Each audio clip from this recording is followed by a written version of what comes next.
The strangest part? Her drink was still cold. She looked up at me, half smiling, with that same lipstick I found smeared on a wine glass in the dishwasher this morning.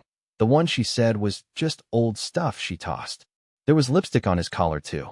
I didn't know him. Beige blazer, navy shirt. Kind of looked like the guy who sells expensive watches in malls, but acts like he owns Wall Street. They were sitting at a high-top table, pressed so close their shadows overlapped. His finger was lazily drawing circles on the rim of her glass, my wife's glass, like he already owned her. And in a way, maybe he did. I didn't walk in. I had been sitting at the other end of the bar for the last 11 minutes. I watched it all. I watched her fake that shy laugh she used to do in college. I watched her tuck her hair behind her ear the way she always does when she's trying to impress someone. I watched her lean in. God, the way she leaned in. Like she couldn't stand to be apart from him for even a second. She didn't see me at first, which was strange. She always notices me, even in crowds. I'm not exactly forgettable, not in a good way, just in a why is this guy still here kind of way. But tonight, I was invisible. I rolled the ring between my fingers like a coin, over and over and over. Part of me hoped it would melt, disappear, evaporate. The bartender asked if I wanted anything, and I said, just watching. He nodded like he understood, but he didn't. Nobody did. I stood up too fast. My stool fell over behind me, clanging on the wood floor like a cymbal crash. People turned. She turned. She saw me, and she didn't gasp. She didn't panic. She didn't even pull her hand away from his. She just blinked, like this was inevitable, like she'd practiced this moment. I walked over, past tables, past people who suddenly looked very interested in their nachos, past my own pulse, thudding in my ears. I didn't say her name. I didn't look at the guy. I placed the ring gently next to her drink. It looked weird sitting there beside the lime wedge and melting ice cubes. And I said, calmly, you can keep the house. But tell the dog I said goodbye. Then I turned and walked out, not realizing until I hit the sidewalk that I still had her car keys in my pocket. The worst part? That wasn't even the betrayal that broke me. The real one came 2 nights later. And it didn't involve her. It involved someone I thought I could trust with my life. When I got home, I didn't turn the lights on. I just stood in the hallway like a broken piece of furniture no one had the heart to throw out. My hand was still wrapped around her car keys, even though my mind was somewhere else entirely. Stuck in that moment her eyes met mine, and she didn't even flinch. There was no shock, no shame, no guilt. Just acknowledgement. Like I was a scheduled stop in a train ride she'd been planning for months. I dropped the keys on the kitchen counter. They bounced once and fell to the floor. I didn't pick them up. The silence in our house was louder than ever. There were still 2 wine glasses in the sink, one half full, one empty. I never asked her who the second glass belonged to. I always assumed it was a friend from work. You'd be surprised how much you're willing to ignore when you're trying to keep something from breaking. I used to think I was being noble. Turns out, I was just the last one to accept I was the punchline. I don't know what made me go into the bedroom closet. I wasn't packing, I wasn't even thinking. I just wandered in like a sleepwalker. I stood there in the dark, breathing shallowly, surrounded by the scent of laundry detergent and broken promises. And that's when I saw it. A suitcase. A large navy blue roller bag that wasn't mine. At first, I thought it was hers. But when I opened it, I realized it wasn't. There were men's clothes inside. Pressed shirts. Polished dress shoes. A shaving kit with a monogrammed comb. CEJ. I stared at that comb like it was a loaded weapon. My heartbeat changed. It didn't speed up, it slowed down. Like my body was preparing for something ugly. I pulled out one of the shirts and held it up to my chest. It was tailored. Expensive. The kind of thing someone wears when they've never had to buy their own groceries. I looked around the closet and noticed something else, a duffel bag. Inside it were supplements, hair product, a cologne I didn't recognize, and, tucked in a side pocket, a pack of gum I had bought last week. My gum. That's when it hit me. He had been staying here. In our house. Not just once. Not for a quick rendezvous. No. This man had a toothbrush in our drawer. He had a drawer. I opened the one on her side of the bed and found more of his things. Cufflinks. Deodorant. A charging cable. I opened the notes app on her iPad, not even caring if she'd notice. And there it was. A grocery list that said C. Likes the almond milk from Sprouts. Get berries. Ask if he's allergic to shellfish. I sat on the bed and nearly vomited. I wasn't just replaced. I was erased. Slowly. strategically. She didn't cheat on me in the dark. She transitioned into a new life right under my nose. My home, my dog, my wife, my everything, already shared, already divided. The part that really gutted me? She didn't even think I'd fight it. She didn't fear confrontation. She didn't hide the evidence. She left everything in the open because, in her mind, I had already lost. Because I wouldn't yell, wouldn't confront, wouldn't burn it all down. I was the guy who would walk away quietly, because that's what I always did. She was counting on it. But this time, I didn't leave. I slept in the guest room. And the next morning, when she came home, I made her breakfast. Because I had a new plan. The thing about making breakfast for someone who's secretly destroying your life is that you start noticing all the little details. How they chew, how they sip, how they look at you like you're a TV show running in the background. Lana walked into the kitchen at 7:42 the next morning wearing my old hoodie. Her hair was still wet from the shower. She clearly took it as place. I could tell by the hotel shampoo scent, the cheap, citrusy kind you only get in travel-size bottles. She didn't say anything, just grabbed a fork and started eating the eggs I'd made. Scrambled, with cheese, just how she liked them. Not a thank you, not even a glance in my direction. I watched her from across the table like I was studying a stranger, one bite at a time. The way her fingers danced across her phone, texting with that half-smile she used to reserve for me, it made my stomach turn. And that's when it really sank in. She wasn't nervous. She wasn't hiding. She was confident, like everything was already settled behind closed doors. She thought she knew me well enough to predict my every move. She thought I'd either beg or disappear. But what she didn't know, what no one knew, was that I had already called out sick from work, checked our joint accounts, taken screenshots of every suspicious charge going back 6 months, and transferred my paychecks into a separate bank I'd opened 3 weeks ago after I found a random men's sock in the dryer and convinced myself I was just being paranoid. I wasn't paranoid. I was late. As she chewed, I stared at her like I was memorizing a suspect's face before a trial. She was messaging him. I knew it. Her fingers always flew faster when it was him. She would tuck her chin just slightly when she typed, like she didn't want the phone to see her smirk. I imagined what she was writing. He's making me breakfast, LOL. Or maybe, he looks so lost, it's kinda cute. I reached for my mug and took a long sip, pretending not to notice anything at all. Going in late? She asked without looking up. I smiled. Yeah. Figured I'd ease into the day. She hummed. That hum.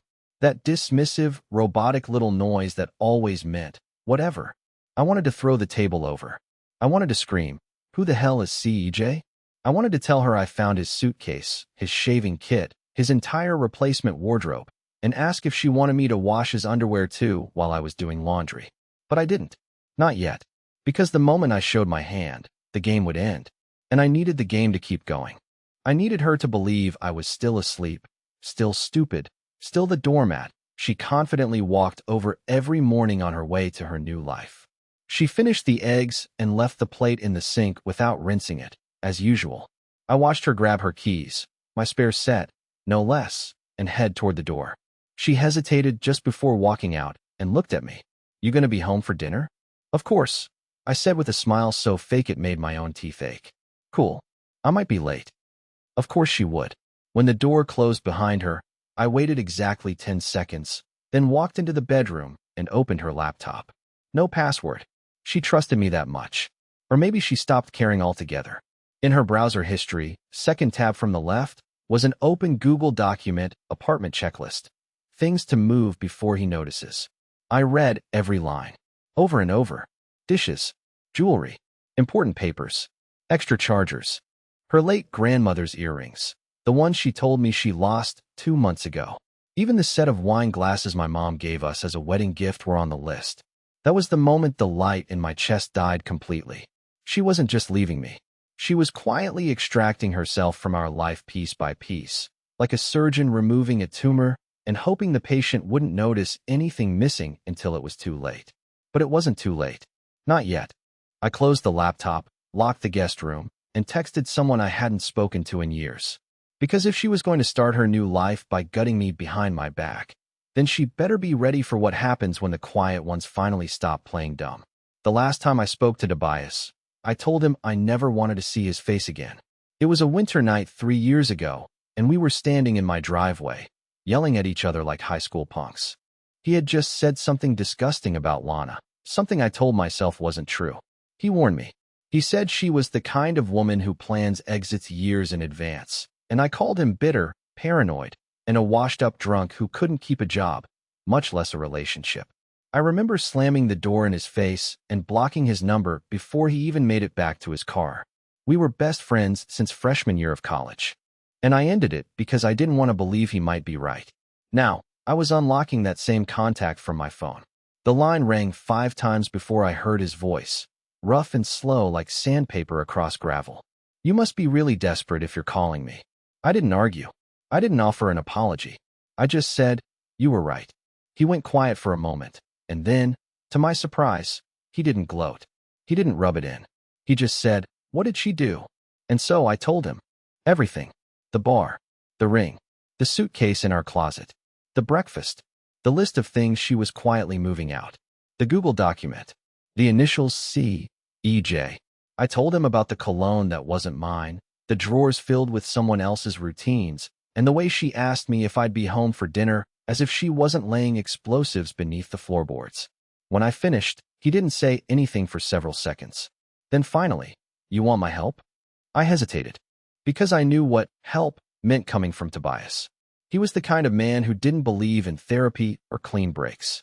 He believed in smoke, in making people uncomfortable, in turning the mirror around until the guilty parties couldn't escape their own reflection. He didn't do soft. He didn't do closure. He did chaos. And suddenly, I wasn't so sure I didn't want chaos. "I just want the truth," I said. He exhaled like he'd been waiting for me to say that since the day I married her. "Then you're going to need to look at her calendar." "What?" "Lana uses Google Calendar, right? You said she shares it with you?" I nodded, realizing he couldn't see me.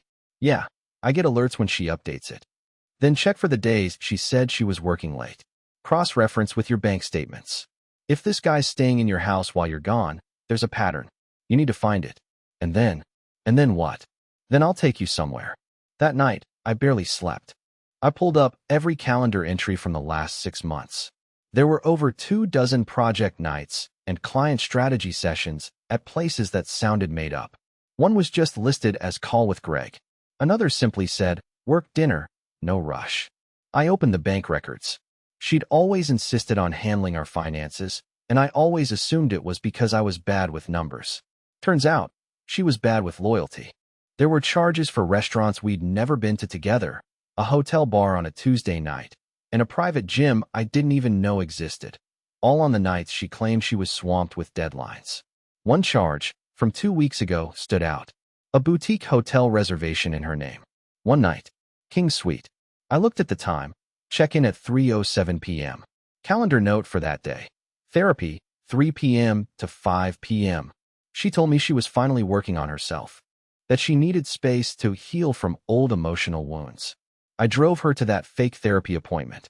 I packed her a protein bar and a bottle of water because she said the sessions were draining. I kissed her goodbye as she was going to cheat on me in a hotel I unknowingly helped pay for. I laughed. It wasn't a sane laugh. It was the kind of laugh you let out when your brain has no other outlet. Then I sent a screenshot of the hotel charge to Tobias. He replied with a single address and one sentence. "Meet me here tomorrow at 4 o'clock. We're something she's never seen." I didn't ask questions. I didn't need to. Something in me had cracked, and for the first time in this entire twisted story, I wasn't just surviving her betrayal. I was preparing for the reckoning. The place Tobias took me to wasn't what I expected. No secret meeting in a parking garage. No dimly lit bar with corner booths and bad country music. It was a photography studio, or at least it used to be. The kind of loft space with one exposed brick wall, white paper backdrop, softbox lights still rigged to the ceiling, and a coffee machine that hadn't been cleaned since Obama was in office. I could still smell something sweet in the air, like vanilla mixed with a hint of citrus. The kind of scent that tries to convince you everything is okay when it's not. He didn't say a word as he locked the door behind us and pulled down the blackout curtains. I stood there, waiting, awkward in a borrowed windbreaker and a baseball cap she hadn't seen me wear since college. I looked ridiculous, like a man trying to cosplay as someone less breakable. Tobias walked to a desk, opened a drawer, and pulled out a manila folder that looked like it had been through a war. He tossed it on a small round table. "You're not gonna like this," he said. "But you asked for truth." I didn't answer. I just sat down, opened the folder, and felt my stomach fold in on itself. Inside were photos. Not from a PI. Not grainy or from a long lens. These were clear, intimate, personal, candid shots from a phone camera, maybe even her phone.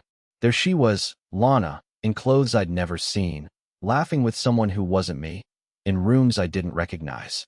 One photo showed her sitting cross-legged in a modern kitchen that clearly wasn't ours, barefoot, holding a wine glass, her feet resting on another man's lap. Another showed her asleep on a couch, wrapped in a gray blanket, a man's arm, not mine, around her shoulders. But the photo that broke me was the one of her in the mirror, holding the camera, with the same smug little smile I used to think was meant for me. And in the reflection behind her, barely visible, was a child's drawing on the fridge. A house, a stick figure family, labeled with messy handwriting, Mommy, me, and Uncle C. I stared at it for a long time. "That's not just some fling, is it?" I asked, my voice sounding thinner than I expected. Tobias shook his head. "She's been nesting, playing house with someone else. Hasn't told you because she's scared it'll get messy. Or maybe because she just doesn't respect you enough to think you'd do anything." I swallowed hard. "Who's the kid?" "She's not hers. The guy, see? EJ. He's got a niece he watches after school. Lives part-time with him after a custody thing with his sister. The kid thinks Lana's her new aunt." The room went cold. She had a whole other identity. Another life. One where I didn't exist, not even as a shadow. She wasn't just cheating. She was rehearsing for a future where I'd been cleanly erased, like whiteout on a legal form. No confrontation, no closure, just silence and new curtains. "She calls him C," Tobias said. "Real name's Colton Elias Jordan. He's not some random. Runs a startup. Used to do corporate branding. Looks clean, respectable. Lana met him at that real estate panel she dragged you to last year. I only recognized him because I used to see his dumb ads on YouTube." I remembered that panel. I fell asleep halfway through while she sat up front, taking notes like her life depended on it. I figured she was just networking, trying to get promoted. Turns out, she was networking, just not for her job. I stood up, suddenly overwhelmed by the smell of old coffee and fake vanilla. "Why are you helping me?" Tobias raised an eyebrow. "Because I don't like when people get played. And I don't forget when someone calls me crazy for trying to help them." I didn't argue. I couldn't. He handed me the rest of the photos. "There's one more thing, and you're really not going to like it." He pulled out a screenshot of an email. Subject line, "Final Separation Proposal Draft." From Lana J. Whitmore. To Whitmore Religal Group at Proton Mail. "Calm. She's already started paperwork," he said. "Using your last name as a decoy. Guess she figured you'd be too slow to notice." I didn't speak.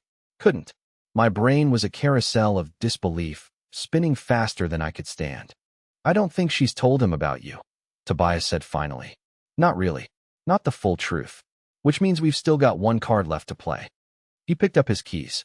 "I hope you're ready to burn the script, because the part where you walk away quietly?" He smiled. "It's being rewritten." That night, I couldn't sleep. I just laid there in the guest room, eyes fixed on the popcorn ceiling, every breath a countdown to something I couldn't name. Lana was in our bedroom, or rather, her bedroom now, separated by one thin wall and a chasm of betrayal so wide I could barely breathe through it. I heard her brushing her teeth, the soft creak of the floorboards as she moved around, even the tiny click of her phone charger as it slid into place. She was living her life uninterrupted, while I was busy stitching together the bleeding pieces of mine. At 2:17 a.m., I gave up trying to rest and went downstairs. I poured myself a glass of water and stared at the dark screen of the microwave like it might answer something for me. The fridge was humming like it was trying to calm me down, and that's when my phone vibrated. It wasn't a call. It was a voice message from an unknown number. I stared at it for a solid minute. Then I hit play. At first, it was just the sound of movement, a jacket brushing against fabric, a seatbelt maybe. Then her voice. "Lana." She was whispering, but not in the way you whisper secrets to someone you love. This was calculated, cold, and every word sliced through me. "Don't worry, he doesn't know. He's still slow. Just like you said. He's not going to put it together. Honestly, I think he wants to be lied to." It's easier for him. Cowardice isn't cute, but it's convenient. Then another voice, male, deep, slightly amused, Colton's voice. And what if he finds out about the account? She laughed. She laughed. Then we play dumb. He won't fight. He folds. He always folds. I froze. My entire body turned to stone. I didn't even blink. The account? What account? I played it again, this time with my mind racing. What had they done? I went upstairs, opened her laptop again, and this time I looked beyond the basic browser. I searched for saved passwords, email accounts I didn't recognize. I didn't even know what I was looking for. But then I found a document, buried in a folder titled tax/boring, something she probably assumed I'd never touch. It was a spreadsheet. The title? Whitmore Passive Withdrawal, Do Not Touch. Inside were line items. Wire transfers. Slowly siphoned funds over the course of a year. $300 here, $400 there, sometimes labeled as insurance reimbursement or travel float. Each one from our joint accounts. But they weren't being spent. They were being collected. Into a crypto wallet. Into a side investment account. Into a ghost account registered under a modified version of her maiden name. The total? $38,729. 12. She was robbing me. And not with a gun, not with a threat, but with soft smiles, half-truths, and shared Netflix accounts. I ran my hands through my hair and started laughing again. It wasn't even anger. It was something worse. Something hollow. I had been living beside a stranger, paying for her secrets, funding her exit plan while asking if she wanted more lemon in her tea. I sent the audio message to Tobias. Within 5 seconds, he called. She sent that by mistake, he said. It was meant for him. Must have hit the wrong contact. What do I do now? I asked, my voice barely holding itself together. You play along. You make her believe she's still ahead. Meanwhile, you collect everything. You build the record. Because if she thinks you're still asleep, she'll get bold. And that's when we take the house, the cash, and her damn narrative. I nodded slowly, still staring at the balance in that spreadsheet. I used to think heartbreak would come like an explosion. Fast, loud, irreversible. But now I knew better. It came like erosion. $1. One lie. One missed glance at a time. And tonight, I wasn't the man who folded. I was the man who listened. I didn't respond to the voice message. I didn't confront her about the secret account. I didn't rage or cry or slam doors like I used to in the early days when fights still meant we were trying. Instead, I cleaned the kitchen. I watered the plants she never touched, but insisted we buy to look more grown up. I even took the trash out, something she usually scolded me for forgetting. I did it all with the precision of a man building his alibi. The next morning, Lana came down in her usual rush, phone in one hand, overpriced protein bar in the other. She barely glanced at me. Her mascara was heavier than usual, probably for him. She was humming some indie song I used to like before she played it on repeat for 2 straight months and ruined it.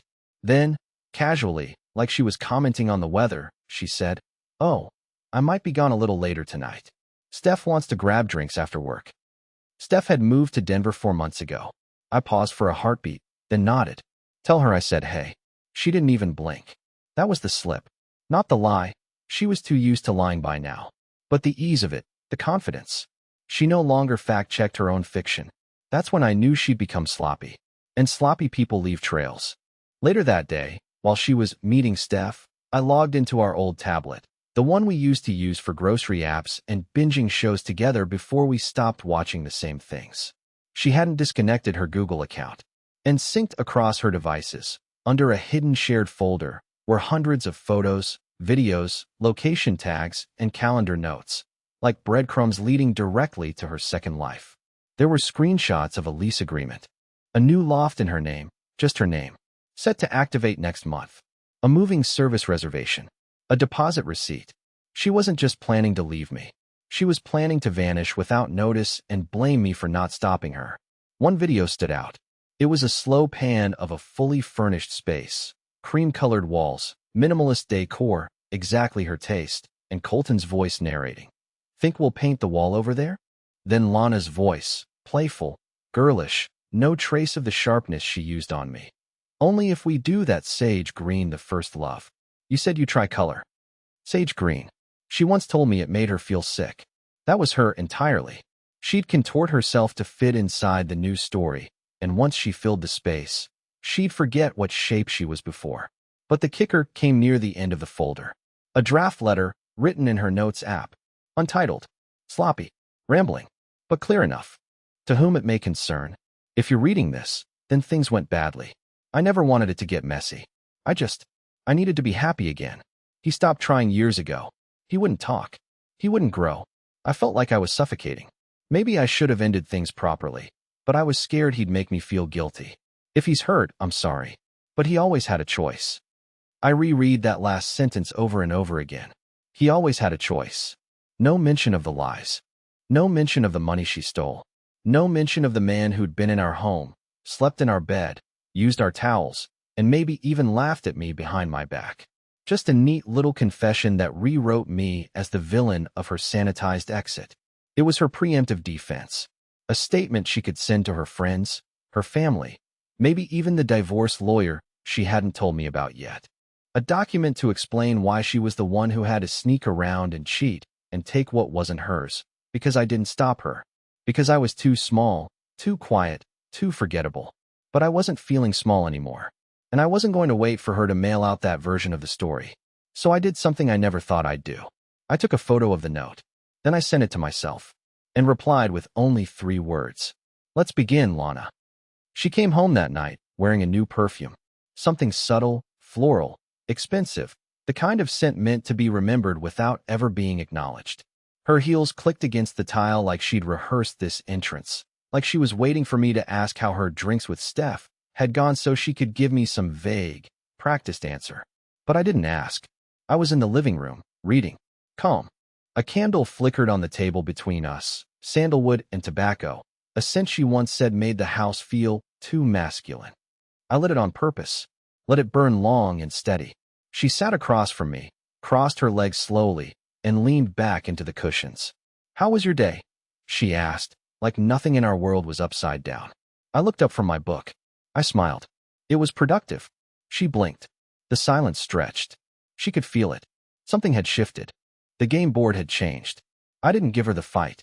I didn't give her the confrontation she'd built her whole fantasy around. I gave her exactly what she feared most. Control. But on my terms. The next morning, I was already gone before she woke up. I left a note on the counter that said simply, "You were right.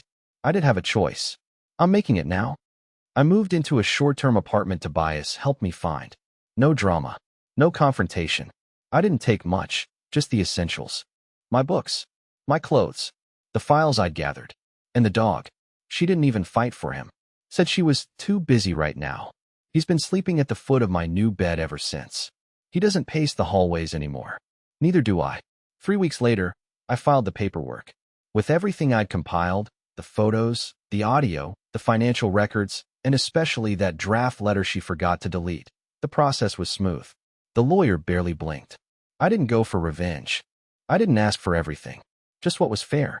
But I made sure her version of the story, the one where she was a victim of neglect, never saw daylight. The money she tried to hide? Frozen. The loft she was going to run to? Cancelled. The narrative she wanted to share with her friends? Complicated now. Full of holes she'll have to answer for. Not because I exposed her publicly, I didn't need to. The silence I left in my place spoke louder than anything she could spin. And the most unexpected part? I started to feel free. Not all at once. Not in some big, cinematic moment. But in quiet, unremarkable ways. I woke up one morning and didn't feel the weight in my chest anymore. I went to the grocery store and bought cereal I liked without hearing her voice in my head judging the sugar content. I put a painting on the wall without worrying if it matched the aesthetic. I started laughing again, real, breath-catching laughter. At dumb things. At my dog's weird sleeping positions. At old sitcoms I rediscovered. At how absurdly obvious the signs were all along. Not bitter laughter. Just lighter. Tobias and I talk every week now. No more grudges. Turns out, he wasn't crazy. He was just a friend who refused to watch me drown quietly. I don't hate Lana. I mean that. I don't forgive her either, not fully. But I don't carry her choices on my back anymore. She made them. She'll live with them. I made mine. And for the first time in years, I'm no longer just the man holding the broken pieces. I'm the man who walked away with both hands free.